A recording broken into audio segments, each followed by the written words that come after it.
Ku yang kasih, Shalom, puji Tuhan. Kita bersyukur karena Tuhan begitu baik bagi kita semua. Dan hari ini kita ada di rumah Tuhan, memuji dan menyembah Tuhan.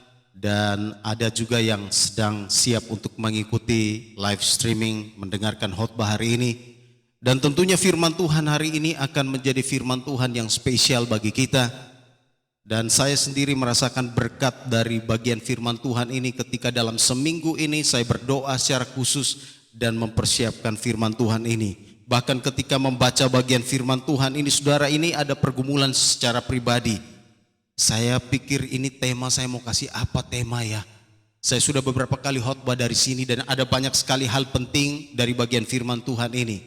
Tapi kemudian saya waktu berdoa teduh di kaki Tuhan, dan kemudian saya mendapat tema kecil untuk kita renungkan bersama hari ini, yaitu kunjungan berkat. Kunjungan berkat, saudaraku yang kekasih.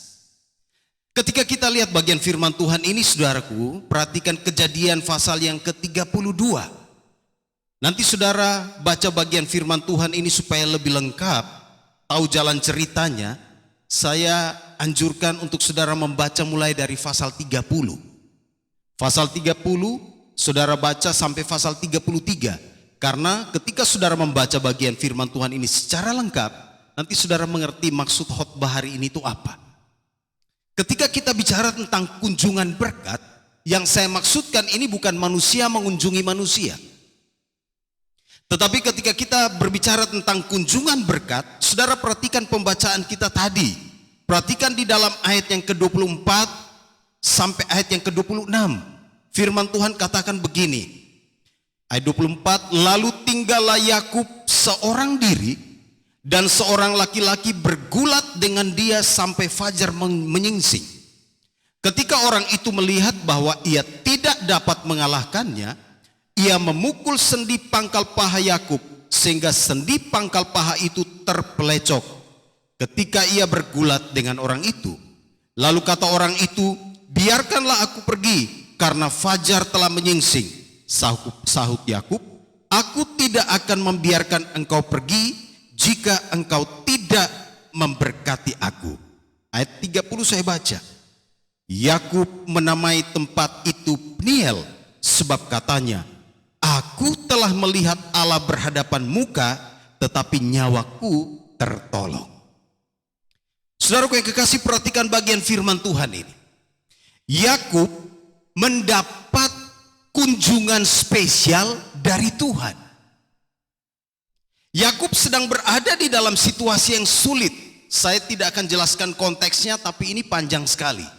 Tapi secara singkat, saudaraku yang kekasih, Yakub sedang ada di dalam perjalanan pulang dari rumah leluhurnya.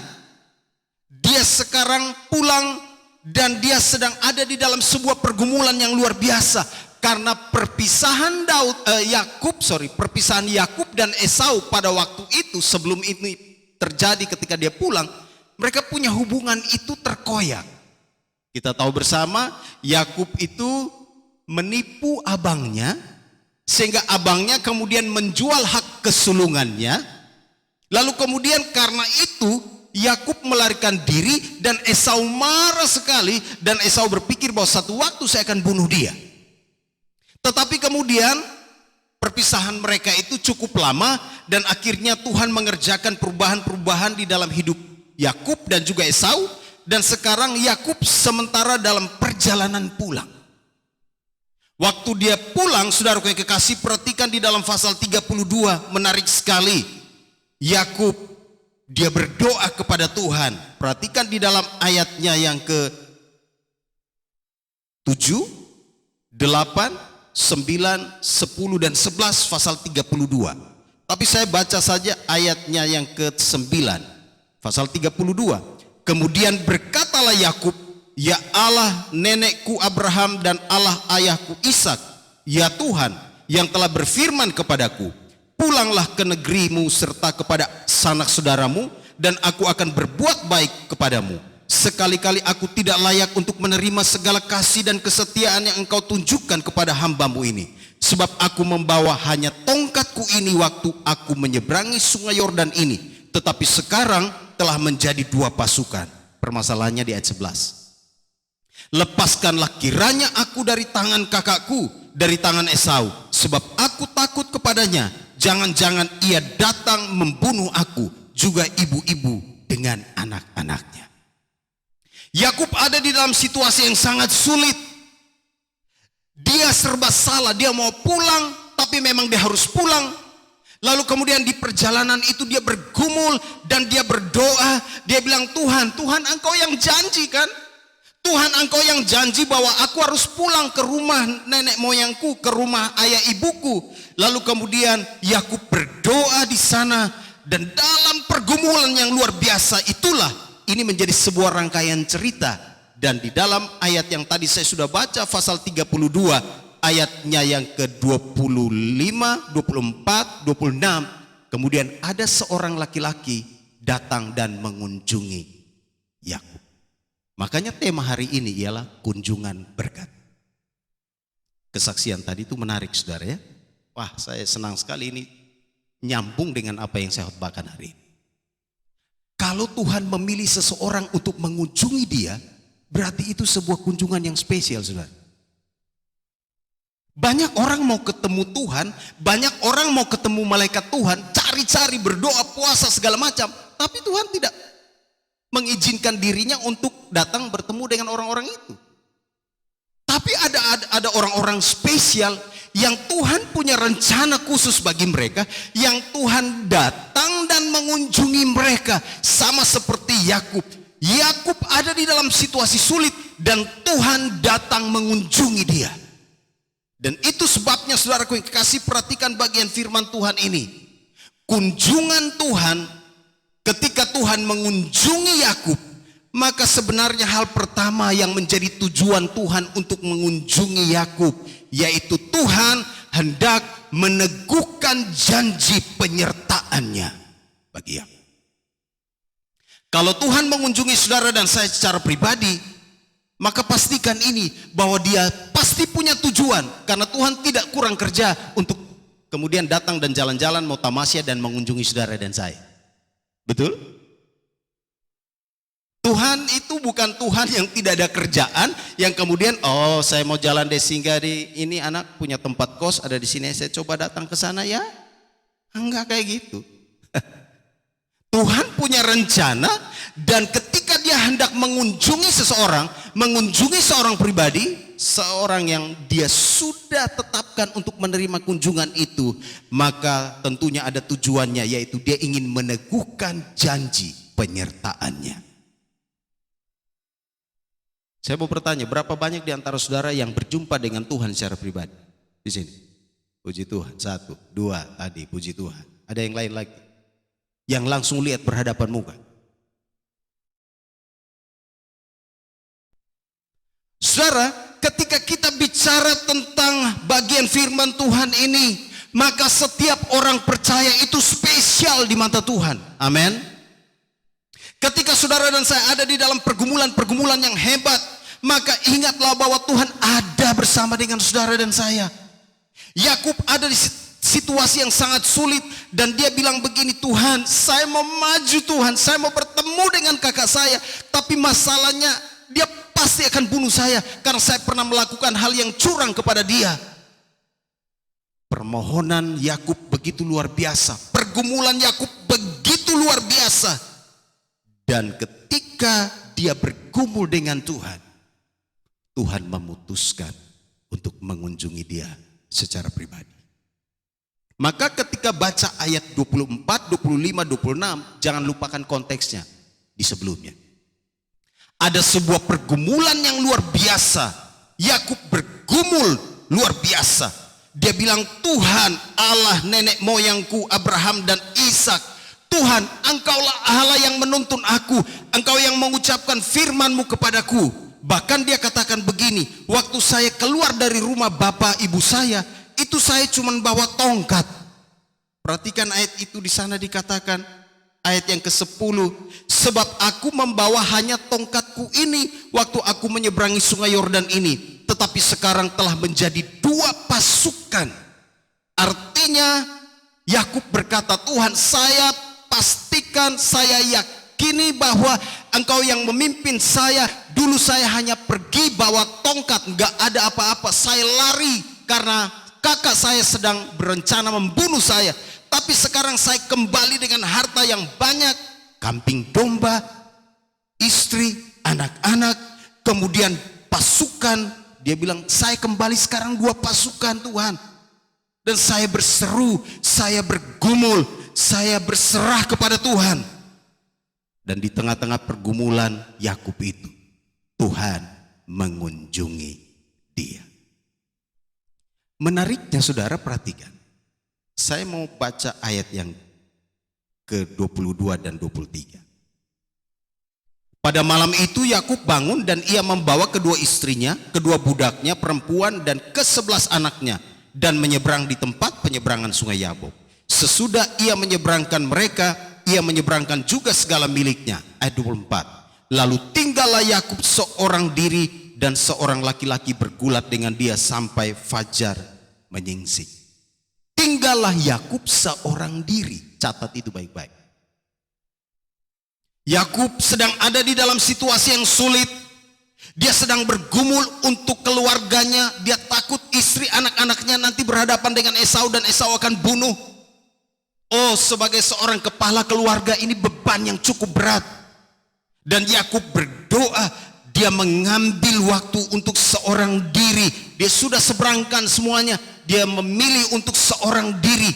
Dan dia seorang diri di tepi penyeberangan sungai Yabok itu, dia sedang bergumul di sana dan hendak menantikan lawatan Tuhan. Dan akhirnya sekali lagi Tuhan melawat dia. Di tengah-tengah kesendirian saudara, ketika saudara sedang menghadapi berbagai macam pergumulan dan saudara sendiri menanggung semuanya, ketika engkau sendiri dalam kamar doamu, ketika engkau sedang bergumul untuk hal-hal yang sangat berat dalam hidupmu, saya mau pastikan Tuhan peduli dengan engkau. Amin. Dia tidak akan membiarkan engkau seorang diri bergumul. Maka ada lagu itu yang katakan, dia tidak membiarkan kita seorang diri bergumul. Tak biarkan ku bergumul sendiri, sebab Allah mengerti. Allah mengerti, Allah peduli segala persoalan yang kita hadapi. Nah, kata-kata ini, tak akan pernah dibiarkannya ku bergumul sendiri, sebab Allah mengerti. Kasih tahu orang di sebelah, engkau tidak sendiri. Salah satu pergumulan yang hebat yang sedang Yakub hadapi ialah, tadi saya sudah katakan, dia sedang bergumul karena dia pikir kakaknya akan membunuh dia. Dan Tuhan hadir di tengah-tengah pergumulan Tuhan hadir di tengah-tengah pergumulan Yakub itu. Dan Tuhan mau menunjukkan kepada Yakub bahwa Tuhan menyertai dia. Sebenarnya Tuhan sudah kasih tanda buat Yakub sebelumnya. Ingat di pasal 32 waktu pamannya kejar dia, Laban kejar dia. Nanti saudara baca sendiri ya, pasal 31 kemudian masuk pasal 32. Laban itu waktu Yakub sudah melarikan diri karena Laban pamannya itu menipu dia, dia punya upah beberapa kali. Lalu kemudian Yakub sudah bekerja sekian lama tapi pamannya selalu berbuat yang tidak adil. Maka sampai di satu titik Yakub bilang kepada istrinya, kepada Rahel dan Lea, kita cabut dari rumah ini. Lalu kemudian dia bawa ternak-ternaknya. Lalu dalam perjalanan Laban kemudian tahu dan Laban kejar Yakub. Waktu Laban kejar Yakub, Tuhan bicara kepada Laban. Nanti saudara lihat pasal 31. Tuhan bilang kepada Laban begini, jangan kau macam-macam dengan Yakub ya. Jangan kau apa-apain dia. Karena Laban ditegur. Karena penyertaan Tuhan sempurna buat Yakub. Maka Laban waktu mengejar Yakub, bertemu dengan Yakub, Laban tidak bikin apa-apa. Padahal dia punya rencana awal untuk membawa kembali. Dan Tuhan bilang, enggak boleh kamu bikin apa-apa, Yakub. Kemudian perhatikan pasal 32. Sebenarnya Tuhan sudah tunjukkan penyertaannya kepada Yakub. Pasal 32, Yakub melanjutkan perjalanannya, lalu bertemulah malaikat-malaikat Allah dengan dia. Ketika Yakub melihat mereka, berkatalah ia, ini bala tentara Allah, sebab itu dinamainya tempat itu Mahanaim. Penyertaan Tuhan buat Yakub itu sempurna. Dalam perjalanannya, dalam perjalanan Yakub, Tuhan utus malaikat-malaikat. Tuhan mengizinkan Yakub melihat bala tentara malaikat yang sedang mengiringi dia. Itu sebabnya khotbah 2 minggu kemarin saya katakan bahwa kalaupun saudara dan saya tidak melihat Tuhan secara fisik, kalaupun saudara dan saya tidak melihat kehadiran Tuhan, malaikat Tuhan secara fisik, saya mau pastikan bahwa malaikat-malaikat Tuhan itu diutus untuk melayani orang percaya. Dengarkan khotbah kembali di YouTube itu 2 minggu kemarin. Kemanapun saudara dan saya pergi, dimanapun saudara dan saya ada, malaikat Tuhan berkemah di sekeliling kita. Ayatnya di mana?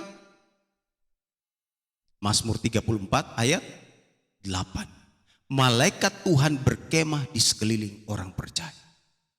Sehingga tidak ada santet, tidak ada mantra, tidak ada hal-hal yang jahat yang bisa menembus orang percaya. Karena Tuhan mengutus malaikat-malaikatnya, Tuhan menjaga kita dengan kemuliaannya. Itu sebabnya Tuhan tunjukkan kepada Yakub, lihat bala tentara Allah yang besar ini. Yakub diteguhkan, dan sekali lagi di pasal yang ke-32 itu Tuhan datang secara langsung bertemu dengan Yakub. Saudara, ini penting sekali ketika Tuhan datang mengunjungi kita, maka dia punya tujuan. Salah satu tujuan penting ialah dia ingin meneguhkan perjanjiannya. Dia ingin meneguhkan penyertaannya. Dan karena itu kita tidak boleh ragu akan janji penyertaan Tuhan. Amin. Ketika saudara dan saya berseru dalam doa, Tuhan selalu hadir untuk menjawab doa kita. Dan ini yang sedang terjadi, yang dialami oleh Yakub. Yakub berdoa, Yakub berseru, dan Tuhan datang mengunjungi dia. Itu sebabnya Yakub menerima kunjungan berkat dari Tuhan. Yang kedua, saudaraku yang kekasih, perhatikan nanti saudara baca sendiri pasal 32 ayat 7 sampai 11. Tujuan Tuhan mengunjungi Yakub itu apa sih? Perhatikan pasal 32 ayat 7 sampai 11. Tadi saya sudah jelaskan sedikit di dalam penjelasan awal ayat 7. Lalu sangat takutlah Yakub dan merasa sesak hati. Maka dibaginyalah orang-orang yang bersama-sama dengan dia, kambing dombanya, lembu sapi dan untanya menjadi 2 pasukan. Sebab pikirnya, jika Esau datang menyerang pasukan yang satu sehingga terpukul kalah, maka pasukan yang tinggal akan terluput. Lalu hubungkan dengan ayat 24 tadi, bahwa Tuhan kemudian datang dan bergulat dengan Yakub sampai fajar menyingsing. Saudara, tujuan Tuhan mengunjungi Yakub atau tujuan kunjungan berkat dari Tuhan, yaitu Tuhan hendak membereskan hati Yakub. Tuhan ingin memurnikan karakter Yakub. Tuhan ingin memurnikan sifat-sifat Yakub. Tuhan ingin membereskan dosa-dosa Yakub.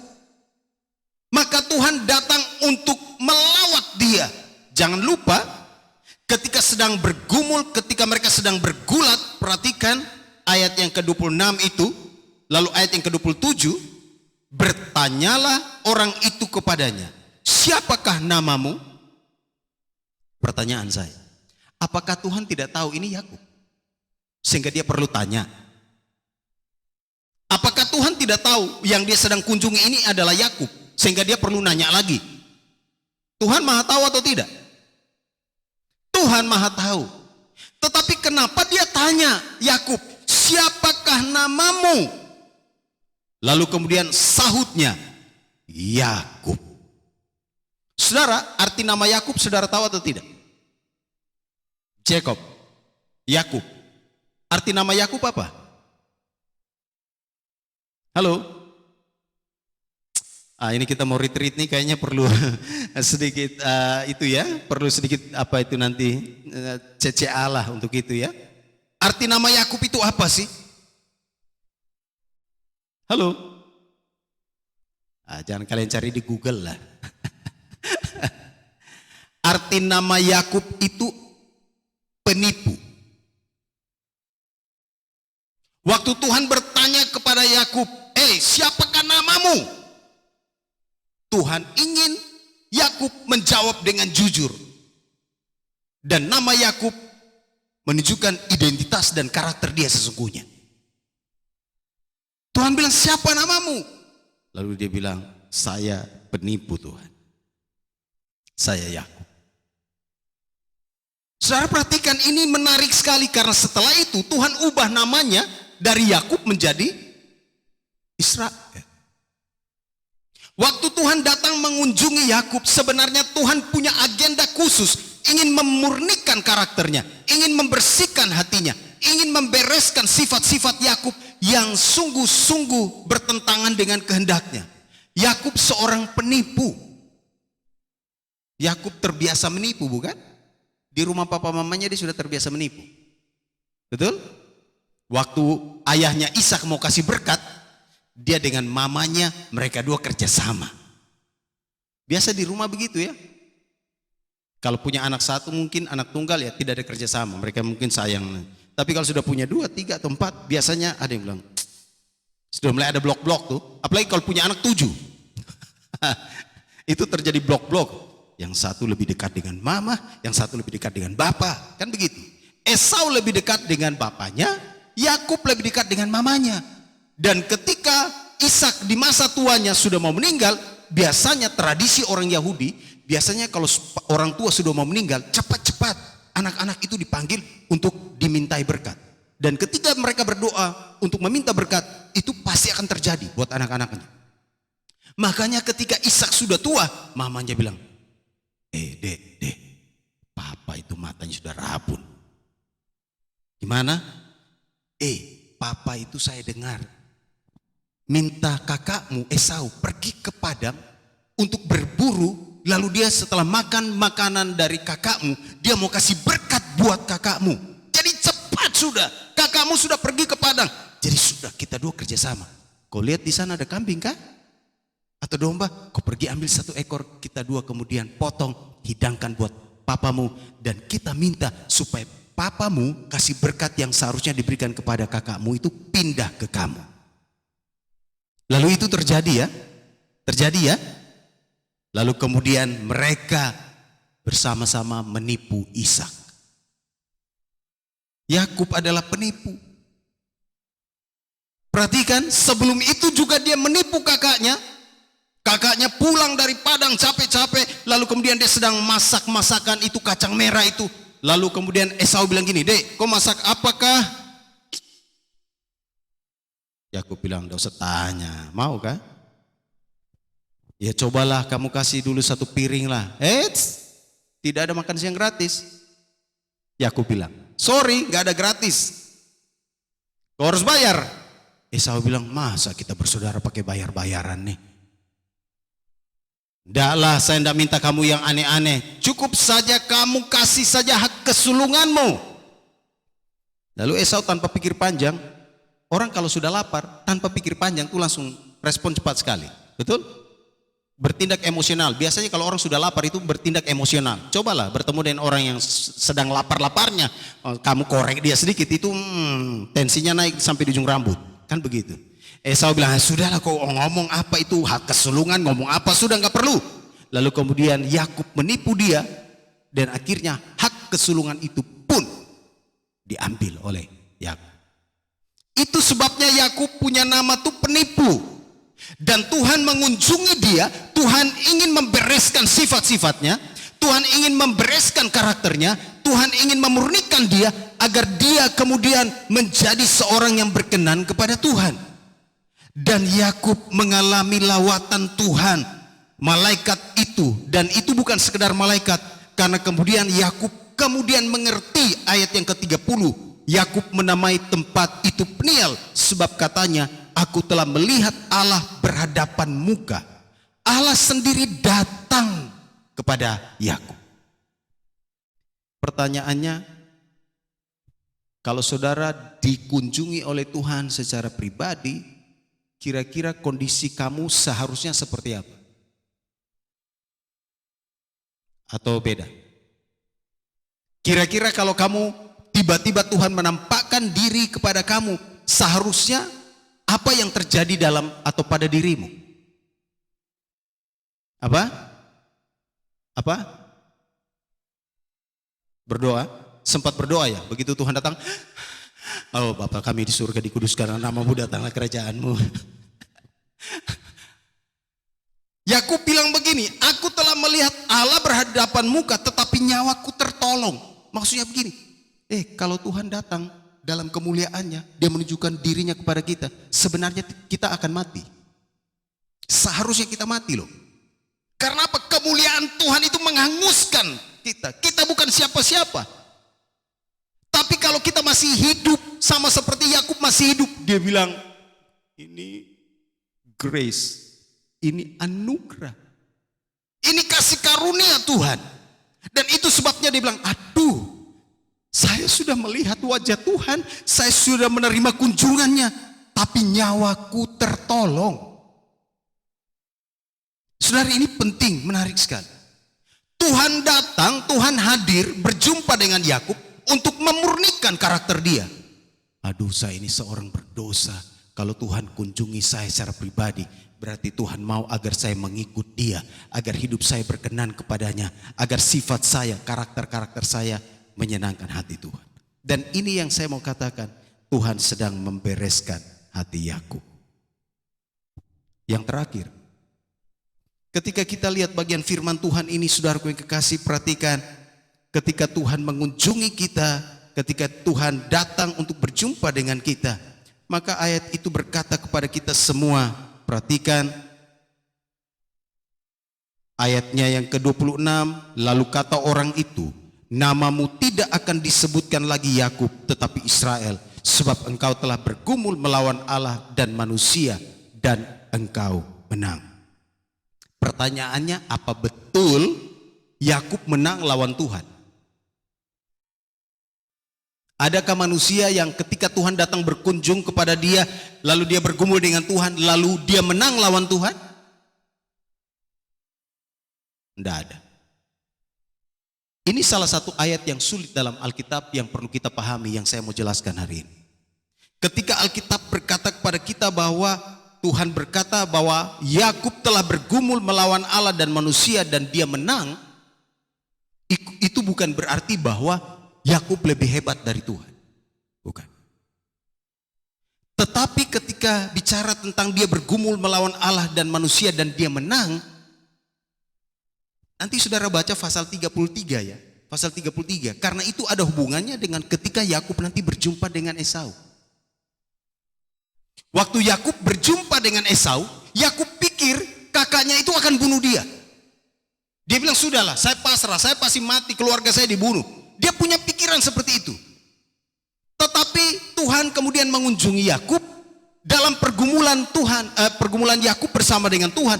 Di situ Tuhan memulihkan Yakub, memulihkan hatinya, membereskan semua pikiran-pikiran negatif Yakub.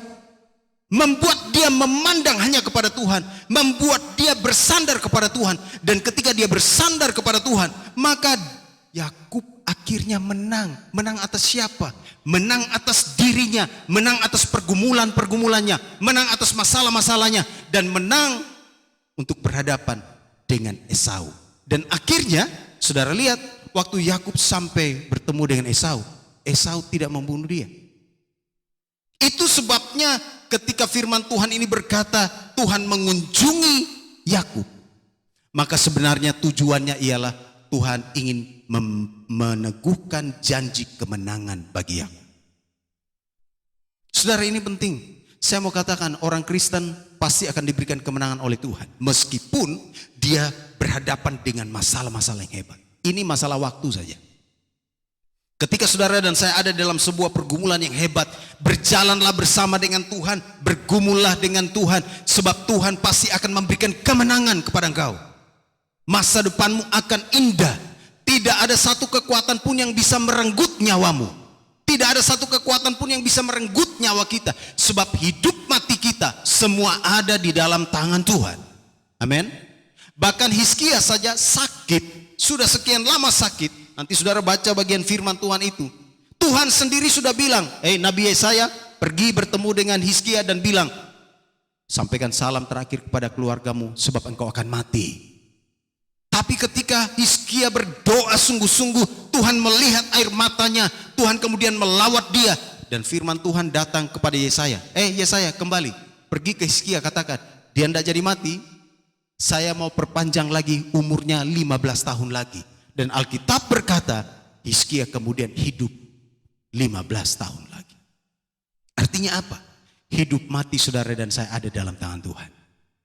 Tuhan mau ingatkan kepada Yakub, Esau tidak bisa mengambil nyawamu. Esau tidak akan membunuhmu. Sebab hidup matimu ada di dalam tanganku.